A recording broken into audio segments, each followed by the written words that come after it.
Hello guys, Happy New Year, Happy 2025 and gusto ko lang magpasalamat sa inyong lahat, no? And sa 2024 na binigay sa atin. And gusto ko lang din kayong i-congratulate lahat, no? So sa patuloy na nag-aaral, so continuous na sacrifice ng kanilang time, no? Para matutunan lang yung trading.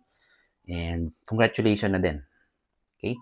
So this time, ngayong magsisimula na naman ng taon, ng 2025, let's do this guys, no, let's do it right, gawin natin ng tama at makapag-create pa tayo ng marami pang way or approach sa market na mas magiging confident tayo. And at the same time, ay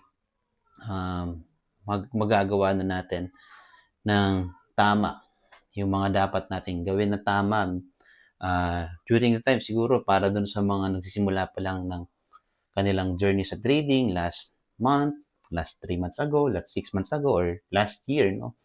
So, kung ano yung mga pagkakamali, no, na nagawa ninyo during that period. So, I think this is the best time for you to check your journal.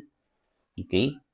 Tignan ninyo yung mga accounts ninyo, ano ba yung mga pagkakamali na inyong nagawa during that period, and ano ba yung mga dapat ninyong i-consider, no, para i-adjust yung setup niyo sa trading, ano ba dapat yung kailangan nyong gawin, and you just need to take a notes, no, para at least yung mga pagkakamaling nagawa mo before ay hindi mo na siya magagawa ngayon, or kung hindi mo man maiwasan siguro pwedeng malilimit mo na lang, no. Hindi mo man siya matanggal agad-agad, but andun ka sa period na um, kumbaga nasasabi mo sa sarili, natuto na ako, alam ko na to, nangyari na to before sa akin, and then I will not do it again. Then this is the best time for you to check kung ano yung mga naging best performance mo, ano yung mga naging best setup mo before, and i-check mo kung anong part ng trading mo, saan ka mas nag-benefits, no? And dun mo mas sasabi that you are on progress. Nagde-develop ka ng sarili mong skills, nagde-develop ka ng sarili mong way or approach on how to trade in the market. At the same time, I think this 2025, kung nagsimula ka last year, mas naunawaan mo na siya. Okay? And maybe sa mga gustong simulan to, no? This is sabihin nating long period of process na maaaral mo talaga siya, no?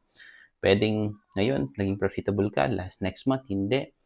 So, ang kailangan nyo kasing i-consider dyan is, do not consider trading as a day basis, a daily basis, no?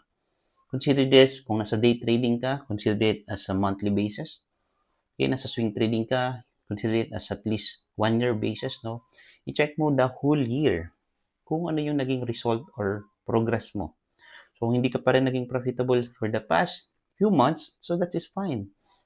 Hindi ka talo doon because you're continuous learning on what you are doing, and you are nag-benefit ka doon sa mga sacrifices mo na nagawa mo in the past, that you learn the technical analysis, you learn the sentiment, okay, you learn the fundamentals, and ano pa yung ibang approach na pwede mong i-consider for you to become more confident on what you are doing in trading.